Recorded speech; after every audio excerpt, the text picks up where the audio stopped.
Mesdames et messieurs, bonjour et merci de vous joindre à nous tous les mardis au décryptage des questions d'intérêt public, une cure nécessaire pour dissiper des zones d'ombre dans la compréhension des affaires de la société.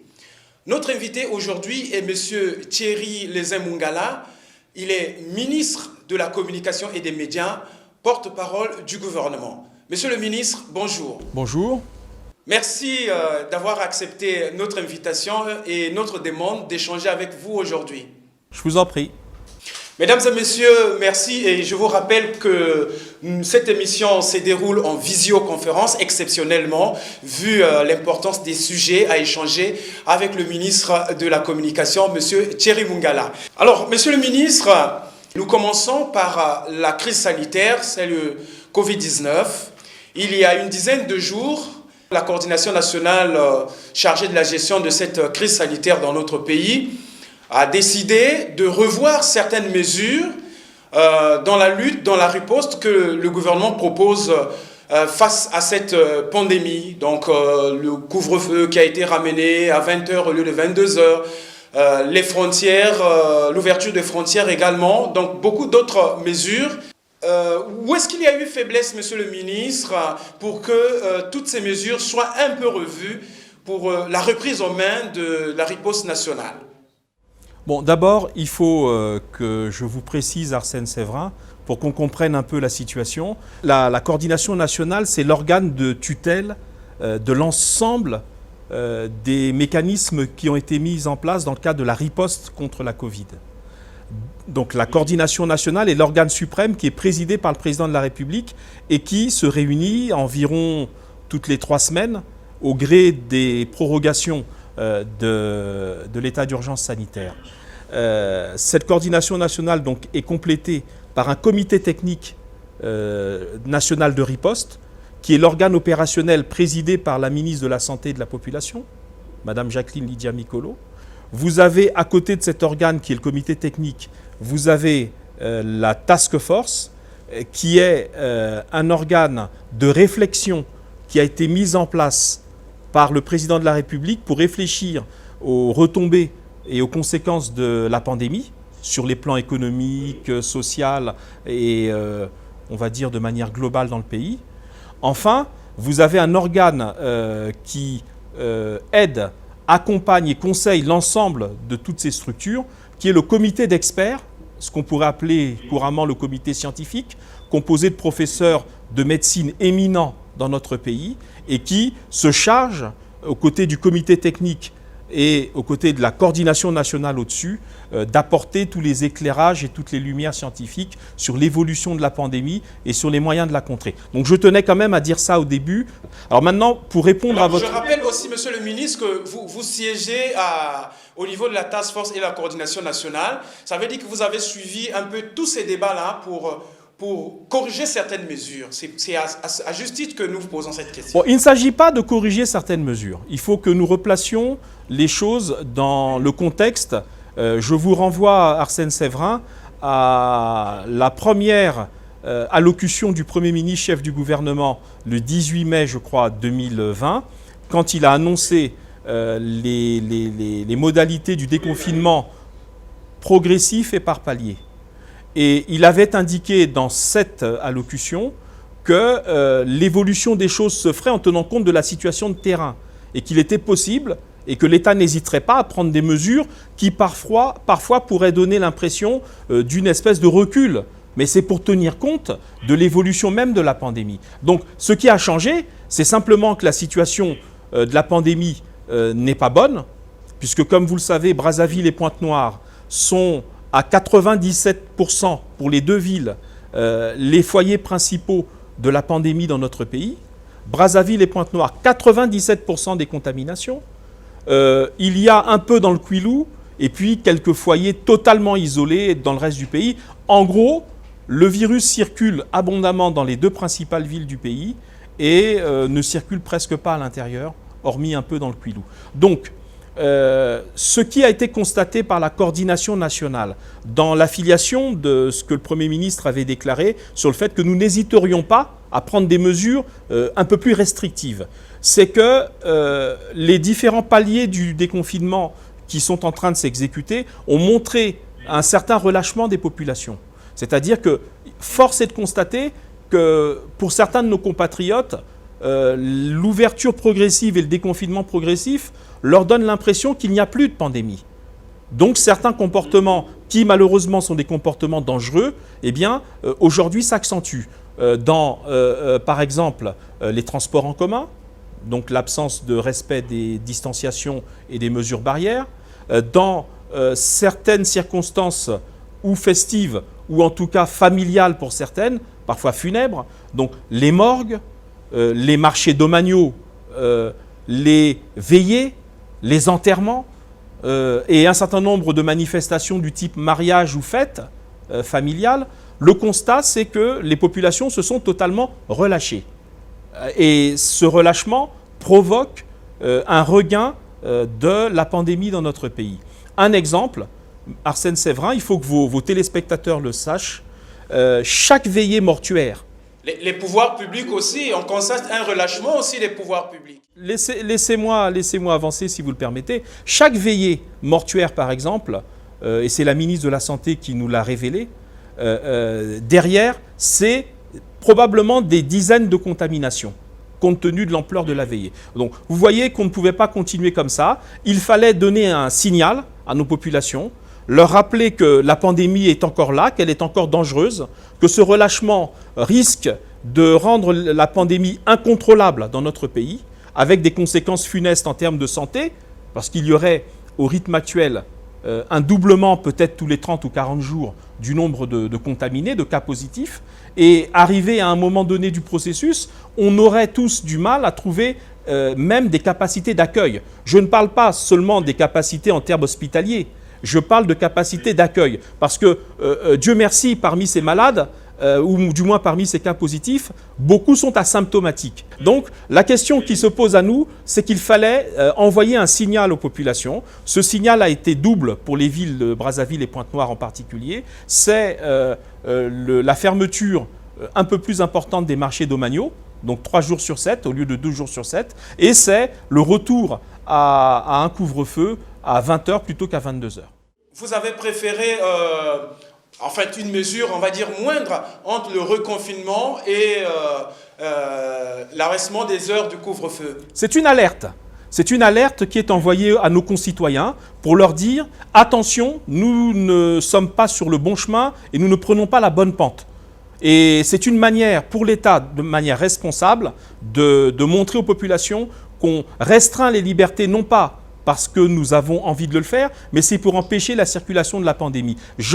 Nous entendons effectivement l'ironie d'une partie de l'opinion qui dit « mais pourquoi vous mettez 20 heures plutôt que 22 Est-ce que le virus circule la nuit plutôt que la journée ?» Non. Non. La question, c'était plutôt de réduire, Arsène Séverin, les occasions, comme disent les chrétiens, de chute. Malheureusement, si d'aventure il devait y avoir encore une poursuite de la propagation de la pandémie à un rythme encore plus accéléré, la coordination nationale pourrait conseiller et recommander à l'État d'autres mesures restrictives. Mais là, je pense que c'est une alerte symbolique, une alerte qui est envoyée à nos concitoyens.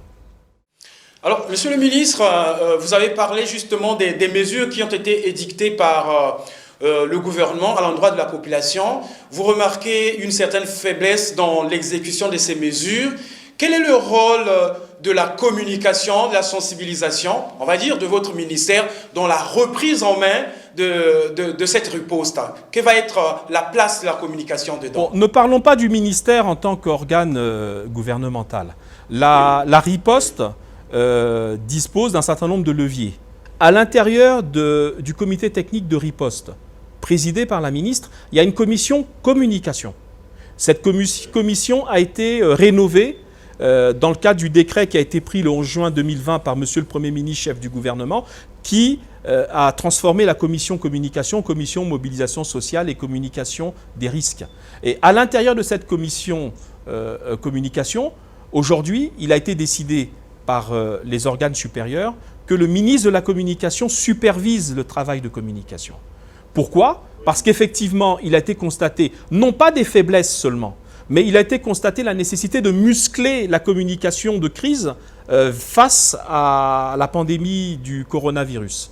Alors, pourquoi Arsène Séverin? C'est parce que nous avons deux types de comportements citoyens. Il y a ceux que nous venons de décrire, c'est-à-dire le relâchement des populations qui savent qu'il y a la pandémie, mais qui se disent, bon, bah écoutez, ça prend du temps, il faut qu'on vive, est-ce que nous pourrons rester dans cette espèce de contrainte en permanence? Et il y a le relâchement. Il y a un deuxième type de comportement qui, lui, est dangereux, qui est celui de ceux de nos concitoyens qui se disent, il n'y a pas de pandémie au Congo, ça n'existe pas. Exactement, le scepticisme. Voilà, ceux-là qui sont sceptiques ou qui sont incrédules, nous donnent l'impression que, alors que la pandémie sévit partout dans le monde, ils nous donnent l'impression que, quelque part, elle se serait arrêtée aux frontières de notre pays et qu'elle n'aurait pas franchi la frontière. Bon, nous voyons bien, vous et moi, qui sommes des gens raisonnables, que cela est absurde comme raisonnement. Mais il faut convaincre nos concitoyens, que ce soit ceux qui sont dans le relâchement ou ceux qui sont dans l'incrédulité. Et dans ce cadre-là, rappelez-vous, Arsène Séverin, vous êtes peut-être un peu jeune, mais je crois que nous avons tous entendu cela.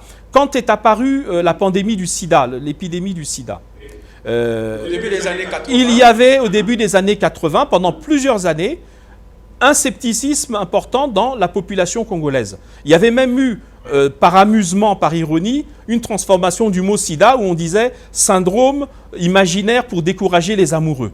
Il a fallu au pouvoir public de l'époque la nécessité de muscler la communication, au point où on en est arrivé à montrer des images épouvantables, des malades parfois en situation de fin de vie, puisque c'était des malades, des images insoutenables. On voit des malades décharnés, tout maigres, sous perfusion, en train quasiment de mourir. Il a fallu cette prise de conscience par l'exemple, par l'image, par la communication, pour qu'aujourd'hui, des décennies plus tard, tous nos compatriotes sachent et admettent que cette maladie existe. Là, nous sommes au début 4 mois, 5 mois de la pandémie. Il va falloir que la communication soit maintenant une communication plus ciblée, plus musclée, pour que tout le monde prenne conscience de l'existence et de la dangerosité de la maladie. Exactement. Maintenant que vous avez pris la tête de cette commission mobilisation et communication, quel est le rôle que vous comptez distribuer aux médias aujourd'hui face à cette pandémie? Bon, il n'appartient pas ni au ministre de la Communication, ni à la commission communication de donner des directives aux médias. Les médias, vous êtes des citoyens, vous vous êtes mobilisés spontanément. Vous avez tous les médias confondus, publics comme privés, accordés à la lutte contre la pandémie toute la place nécessaire dans vos grilles de programme, et je vous en remercie et vous en félicite. Par contre, nous devons ensemble affiner cette communication. Alors, au niveau national, il va falloir que nous utilisions toutes les ressources en termes de fabrication des contenus dans ce qu'on appelle les médias classiques, audiovisuels et presse écrite. Et nous devons investir encore plus les médias en ligne et les médias numériques, fabriquer des contenus. Nous devons nous arranger pour que ces contenus soient mis à la portée de la population. Vous savez comme moi que 65% de nos compatriotes ont moins de 35 ans. Beaucoup ne suivent pas nos médias. Vous qui êtes un média, on va dire, multidisciplinaire, puisque vous êtes à la fois une télévision et vous avez une bonne part de votre existence comme support en ligne, vous savez comme moi que beaucoup de vos téléspectateurs vous suivent en ligne, et parfois de l'étranger et de très loin. Et donc, c'est l'ensemble de ces supports qu'il va falloir occuper, tous ensemble, pour que les cibles soient mieux atteintes, faire comprendre à nos concitoyens l'existence même de la pandémie, sa dangerosité et le fait que ce sont par nos comportements responsables que nous allons pouvoir combattre la pandémie. Donc voilà le rôle et ce que j'entends par muscler la communication. Alors, Monsieur le ministre, parlons de l'affaire Général Mokoko qui a été évacué sanitairement vers la Turquie. Monsieur le ministre, pourquoi le choix de la Turquie? Bon, avant de parler du choix de la Turquie, c'est pourquoi l'évacuation, je pense. Le choix de la Turquie, c'est une circonstance de fait. Revenons d'abord au fait qu'il s'agit là, de la part du président de la République, des pouvoirs publics, du gouvernement, de l'État en général, d'un geste humanitaire. Le général Mokoko, comme vous le savez, a été condamné à 20 ans de réclusion il y a 2 ans. Depuis lors, il purge sa peine. Il s'avère qu'il y a quelques semaines, il a rencontré des ennuis de santé suffisamment importants pour qu'il soit hospitalisé à l'hôpital central des armées. Et dans le cadre des soins qui, semble-t-il, lui ont été prodigués, il a été conseillé par les hommes de l'art, c'est-à-dire les gens de santé, qu'un établissement hospitalier bénéficiant peut-être d'un plateau technique un peu plus fort, un peu plus musclé, justement, soit l'endroit où on puisse le soigner. Et donc, dans ce cadre-là, des contacts ont été pris et le président de la République a annoncé qu'il ne s'opposait pas à cette évacuation. Les conditions logistiques ont été mises en place pour que cette évacuation se fasse et l'État, puisque c'est l'État qui est à la manœuvre, c'est l'État. L'État a exploré les possibilités d'accueil pour cette évacuation du général Mokoko. La Turquie, qui est un partenaire tout à fait important de l'État congolais, s'est avéré avoir accepté cette proposition de l'État congolais. Voilà pourquoi le général Mokoko a été évacué vers la Turquie. Vous n'avez pas voulu explorer la piste de la France, là où tout le monde va régulièrement ? Écoutez, nous sommes un État souverain. Pourquoi la France? Il n'est pas français, le général Mokoko, que je sache. Pourquoi spécialement la France? Non, on a exploré les pistes qui nous paraissaient conformes à la fois à la nécessité de soigner Monsieur Mokoko et qui tiennent compte des desiderata liés à la possibilité, à la commodité de cette évacuation. Voilà, ce sont des considérations logistiques et puis, de vous à moi, ce sont des considérations diplomatiques. L'État turc, la Turquie, est un allié, vieil allié de la République du Congo et ils se sont tout à fait montrés ouverts à cette évacuation. Voilà. La France aussi est un allié. Mais bon, il y a 196 pays au monde. Le fait d'en avoir choisi un ne veut pas dire qu'on exclut les autres.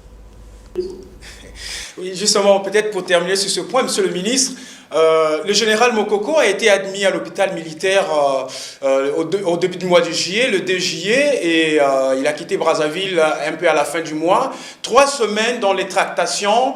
Est-ce que ça a été un dossier difficile, décidé difficilement de son évacuation sanitaire? Pendant 3 semaines, vous êtes resté dans les tractations. Non, ce n'est pas 3 semaines de tractation. Il n'y a pas eu de tractation. Il y a eu, à un moment donné, un contact officiel entre la famille du général Mokoko et les responsables de l'État. Et c'est quand ce contact a été pris, il y a seulement quelques jours, c'est de là que vous pouvez parler, non pas de tractation, mais en tout cas de contact, c'est en moins d'une semaine, en moins de 4 jours que cela a été noué. Le reste, ce n'était pas des tractations, c'était des déclarations médiatiques d'un certain nombre de personnes se présentant comme défendant les intérêts du général Mokoko. C'est tout. Mais le contact, c'est-à-dire le contact effectif a été pris avec les autorités congolaises 3 ou 4 jours seulement avant l'évacuation. Donc on ne peut pas parler de semaines, on parle de 3 ou 4 jours, Arsène Séverin. Ok, merci Monsieur le ministre, mais je rappelle quand même que le collectif des avocats avait également écrit il y a beaucoup plus quelques jours, mais je pense que le plus important c'est ce qui a été fait. Le général a été évacué vers la Turquie.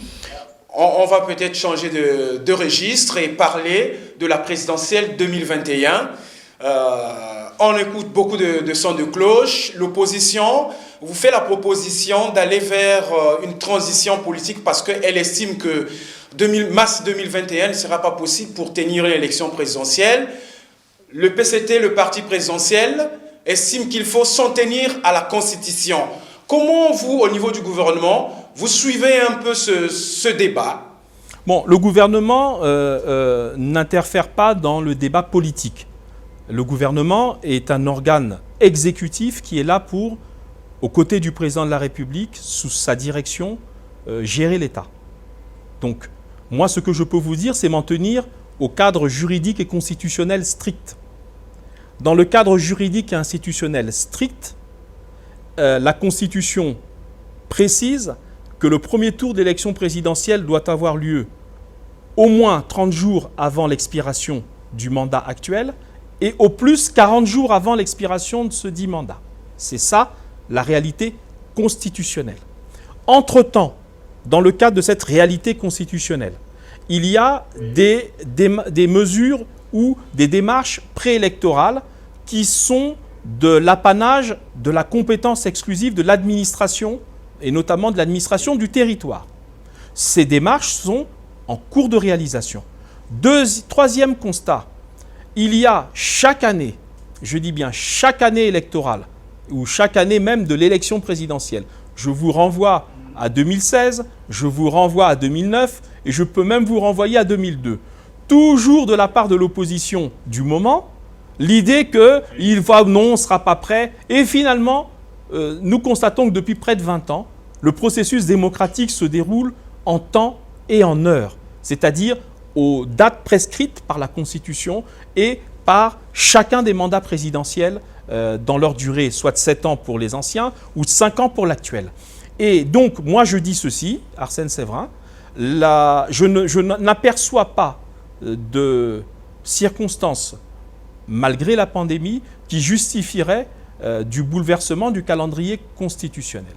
L'État travaille. Par contre, j'apporte une précision pour abonder dans votre sens. Chaque année électorale précédant l'élection présidentielle, il n'y a jamais manqué de contact, de concertation au niveau de la classe politique et entre la classe politique et les organes gouvernementaux chargés de la mise en œuvre du processus électoral. Oui, vous faites remarquer que les élections ont toujours eu lieu à date échue, mais de quelle manière? Parce que les différents dialogues qu'il y a eu à Dolisie, Evo, vous avez évoqué la question, donc les acteurs politiques avaient évoqué la question de la biométrie, du recensement de la population. Est-ce que vous estimez que dans 6 mois, vous serez dans les délais, qu'on aura tous ces éléments qui rendent plus crédibles, justement, les élections? Arsène Séverin, chaque année d'élection présidentielle a été l'occasion de discussions franches au sein de la classe politique et entre la classe politique et le gouvernement. Chaque élection présidentielle, chaque échéance présidentielle a été l'occasion de progrès dans le processus d'amélioration de la transparence et de l'équité des élections présidentielles. Je vous rappelle quand même qu'en 2016, par exemple, l'État avait pris en compte une des revendications majeures de la classe politique et notamment de l'opposition, c'était le bulletin unique. La biométrie et tout le reste, attendons voir. Je fais confiance à l'esprit de responsabilité de tous les acteurs pour que l'année 2021 et l'élection de 2021 soient l'occasion de nouveaux progrès. Alors, Monsieur le Ministre, on va peut-être terminer sur un autre chapitre. Je vais parler du dossier Africa News à Pointe-Noire. Je rappelle que Africa News est pratiquement en train de fermer ou a complètement fermé, c'est acté. Et que récemment, vous étiez également à Pointe-Noire pour échanger. Est-ce que c'est vrai l'État congolais n'a pas respecté ses engagements, qu'il fallait accompagner ce projet? Bon, là-dessus, je dois vous dire 2 choses. La première, c'est que je n'étais pas personnellement, mais ça c'est une anecdote, à la manœuvre au moment de la conclusion du contrat initial entre Africa News Euronews et la partie congolaise pour la création d'Africa News. J'ai pris, comme on dit, le train en marche, puisque cet opérateur a démarré ses activités au moment pratiquement où je prenais mes fonctions. Mais bref, ça c'est pour l'anecdote. Cela étant, nous assumons et nous assumerons bien entendu la continuité. 2. Au nom de l'État. 2. Je n'ai pas pour habitude, et je n'ai pas eu pour habitude, dans le cadre de la discussion pour tenter de sauver le média Africa News, je n'ai pas eu pour habitude d'en parler sur la place publique. Si je le fais aujourd'hui, c'est parce que j'ai constaté avec regret, par un certain nombre de fuites dont j'ai été le destinataire, que le management d'Euronews, au moment où il décide de fermer l'opérateur, ont diffusé de manière quasi publique au sein des personnels l'idée que si l'on ferme, c'est la faute de l'État congolais qui n'aurait pas rempli ses engagements. Voilà pourquoi votre question vient, mais à bon propos, pour que je puisse éclaircir la position de l'État congolais sur le sujet. 1. Le contrat initial, qui est le seul aujourd'hui valable, il n'y en a pas d'autre. Le contrat initial prévoyait que la partie congolaise apporte des sommes à hauteur de plusieurs milliards de francs CFA. Je vous donne même des chiffres très précis. Sur ce que nous avons pris comme engagement, puisqu'à l'époque nous en avions les moyens, et malheureusement la crise est arrivée après, nous avons apporté au niveau de l'État congolais 37,5 millions d'euros sur 45 millions d'euros, soit plus de 21-22 milliards de francs CFA, ce n'est pas rien. Voilà ce que l'État congolais a apporté pour faire vivre l'opérateur. Il restait un quart environ de nos engagements. Donc nous avons tenu sur ce point 3/4 de nos engagements. Vous pensez qu'une chaîne qui avait quelques dizaines d'agents ne pouvait pas vivre en 4 ans avec cette somme de plus de 21 ou 22 milliards remise par l'État congolais ? 21 milliards de francs CFA. Voilà. Donc ça, c'est un État qui ne respecte pas ses engagements. On serait peut-être nous-mêmes amenés à dire, on voudrait comprendre comment on a géré tout cela pour qu'on arrive 5 ans après à cet état de difficulté et de disparition de la chaîne. Deuxième élément. Vous allez le faire certainement. Attendez, je finis d'abord Vous allez faire auditer. J'entends bien, je finis d'abord sur les engagements si vous le permettez. Euronews avait pris l'engagement contractuel de partager les ressources publicitaires générées par l'exploitation avec l'État congolais, c'est-à-dire la partie congolaise. Je vous le dis très solennellement, en 5 ans, nous n'avons reçu aucun franc ni aucun euro, zéro, sur les ressources publicitaires. Pendant 5 ans. Qui n'a pas tenu ses engagements? Toute la durée de vie de l'opérateur. Bon, qui n'a pas tenu ses engagements? Ce n'est pas nous qui tenions la régie publicitaire, mais c'est notre partenaire. Troisième élément, pendant toute la durée de vie de l'entreprise, l'État congolais a assuré la location des locaux en attendant la construction qui était prévue à Brazzaville du siège social. Exactement. On a pris en charge la location sur nos frais, les frais de la partie congolaise, de l'État congolais. Et là aussi, c'était beaucoup de millions. C'était beaucoup de millions de francs CFA. Jusqu'au jour où nous parlons, ce sont les frais de location d'un immeuble. Vous imaginez combien ça peut faire. Donc, tout ça, c'est pour vous dire ceci. Je crois qu'Africa News était un beau projet. Nous regrettons que notre ambition commune initiale entre la partie congolaise et Euronews n'ait pas pu aboutir parce que nous pensions et nous continuons à penser qu'un projet d'information, de chaîne d'information continue faite par des Africains pour les Africains est un projet porteur. Malheureusement, Euronews devrait plutôt constater avec nous l'échec commun, plutôt que de tenter de faire porter le chapeau à l'État congolais tout seul. Quand ils se sont aperçus qu'il y avait des difficultés, ils sont revenus vers nous en nous disant il faut rajouter 30 millions d'euros. C'est-à-dire quasiment 15 milliards ou je ne sais pas combien de francs CFA. On a dit non. Vous connaissez l'adage de la chanson célèbre des Ivoiriens. Ce n'est pas premier Gaou qui est Gaou, c'est deuxième Gaou qui est Niata. C'est-à-dire qu'on veut bien. Le Congo était devenu une vache à lait. On a considéré, nous avons fait des propositions, pas une vache à lait. De manière très sérieuse, nous avons fait des propositions pour que nous entrions clairement dans le management, clairement dans le tour de table sur le plan juridique. Des raisons diverses que je n'ai pas à évoquer ici ont empêché que tout cela se fasse. Et voilà les conditions regrettables qui ont conduit à la disparition. Donc, face à cela, je pense que vous êtes un observateur attentif et subtil. Vous comprendrez que je ne dise pas certaines choses pour des raisons à la fois de discrétion et des raisons de courtoisie vis-à-vis de nos partenaires. Et si quelqu'un veut nous démentir, eh bien qu'il nous démente. Et je suis prêt à en apporter. C'est quand même un grand projet, une très bonne aventure, un grand projet de quelques 21 milliards de francs CFA.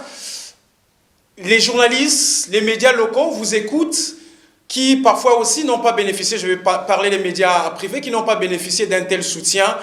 Est-ce qu'à l'avenir, vous penserez mieux à soutenir les médias locaux plutôt que de repartir sur des projets un peu comme ça? On a vu Vision 4, Africa 24, section sport aussi. Tous ces projets étaient prévus un peu au Congo. L'État était prêt à mettre de l'argent. Est-ce que cette fois-ci, quand même, si on tire les leçons, vous êtes prêt à accompagner des projets locaux, des médias? Bon, Arsène Séverin, je crois que là-dessus, il faut qu'on soit clair. La liberté des médias ne s'accommode pas du fil à la patte que l'État attacherait à ces médias par ailleurs privés en, quelque part, les subventionnant massivement. La liberté, à ce moment-là, disparaîtrait au rythme du nombre de millions qui vous seraient versés. Ça ne me paraît pas être la démarche la plus solvable sur le plan politique. Par contre, on parle de projet, monsieur j'entends le ministre, bien. Laissez-moi évoluer. Je vais préciser ma pensée et je pense que nous nous rejoindrons à ce moment-là. Nous avons une task force. Cette task force est saisie par l'ensemble des différents secteurs socio-économiques. Il vous appartient, vous les médias, de vous organiser, de faire une démarche non pas média par média, mais une démarche collective où vous poseriez les problèmes spécifiques que l'apparition et l'évolution de la pandémie vous ont posé. Ça, c'est la première chose. C'est ponctuel, c'est d'actualité et c'est conjoncturel. Le deuxième aspect, qui est structurel, qui est comment pouvons-nous faire pour que les médias, qu'ils soient publics ou privés, puissent avoir une solidité comme des entreprises. Parce qu'avant d'être des médias, ce sont d'abord des entreprises qui doivent être pérennes. Eh bien, à ce moment-là, il faut que nous explorions ensemble. Et je souhaiterais même que ce soit un sujet de discussion. Si vous, les médias, vous vous organisez en une espèce de syndicat, venir vers l'État pour dire comment pouvons-nous asseoir la solvabilité de nos entreprises de médias. Moi, je vois plusieurs pistes. La première, qui permettrait que tous les intérêts en jeu puissent se coaliser, l'État, les professionnels que vous êtes, face aux publicitaires, aux annonceurs, pour que nous puissions ensemble déterminer une grille tarifaire et une péréquation des ressources générées pour que chaque média puisse en vivre. C'est une chose importante. La deuxième évolution, mais vous êtes déjà dans cette transition, mais ça doit être un appel général qui va être lancé par l'État, c'est l'investissement absolu dans le numérique. Parce que vos médias ne survivront et ne vivront et ne créeront des ressources propres qu'à partir du moment où ils s'investiront massivement dans le numérique. Et cette évolution, nous devons ensemble y réfléchir. Pour votre information, il y a certains responsables de médias qui se sont mis en plateforme pour répondre justement à venir vous voir, à faire une démarche. D'après les informations que nous avons, certainement pour vous expliquer les difficultés qui sont les leurs aujourd'hui dans la gestion des entreprises de presse en période de Covid-19. Je suis sûr que ces responsables de médias vont venir vers vous. Mais monsieur le ministre, peut-être pour terminer, la loi sur le financement de la presse, comme on a eu sur le financement des partis politiques, vous y pensez aussi ? Moi, c'est la démarche pragmatique que je vous propose pour que nous puissions ensemble regarder dans la même direction et voir comment faire que ce secteur des médias ne sombre pas en cette période de crise financière doublée de la pandémie de la Covid-19.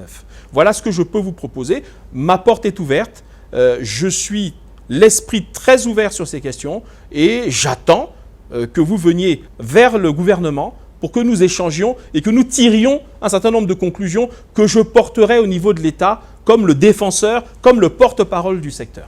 Merci Monsieur le Ministre. Nous retenons donc cet appel comme le mot de la fin pour cette émission. Mesdames et Messieurs, au revoir et à la prochaine occasion.